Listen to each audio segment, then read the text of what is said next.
grève SNCF Pepite anticipe des lignes fermées.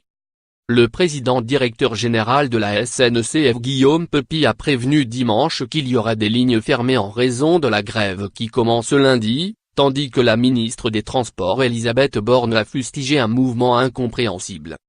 S'il manque des aiguilleurs, la loi ne nous permettant pas d'en réquisitionner, il y aura donc des lignes fermées. Sur les grandes lignes, les trains annoncés la veille à 17 h seront garantis.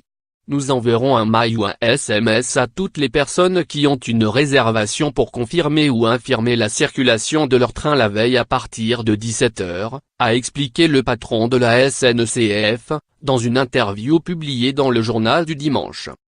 Lire aussi la SNCF s'attend à une grève dure. Après avoir conseillé vendredi aux voyageurs de renoncer au train à partir de 19 h lundi, Guillaume Pepite a redit que les Français doivent être lucides.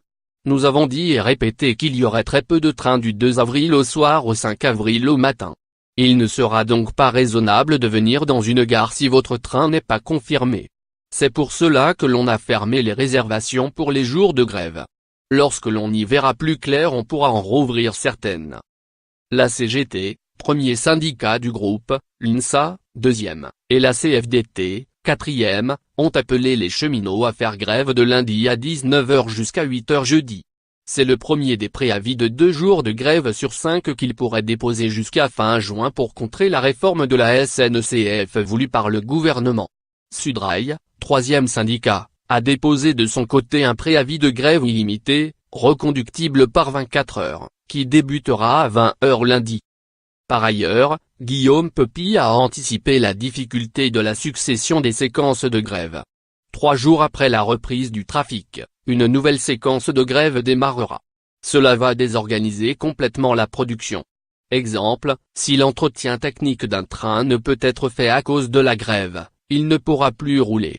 Et nous finirons par manquer de matériel, craint-il.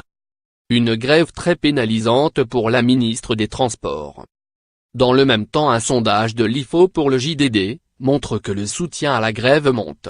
Les 14-15 mars, la grève contre le projet de réforme de la compagnie ferroviaire était justifiée pour 42% des Français, une proportion qui a grimpé à 44% les 20-21 mars avant d'atteindre 46% les 30-31 mars. Le soutien à la réforme reste majoritaire puisque 51% des personnes interrogées souhaitent que le gouvernement aille jusqu'au bout de la réforme telle qu'elle a été annoncée. Elles sont 72% à penser que le gouvernement ira jusqu'au bout sans céder aux grévistes. La ministre des Transports, Elisabeth Borne, elle, a haussé le ton. Je déplore franchement cette grève très pénalisante pour les voyageurs. Il est incompréhensible que les syndicats restent dans une posture de blocage qui n'est pas justifiée alors que nous apportons des réponses aux cheminots, a-t-elle déclaré dans une interview aux Parisiens.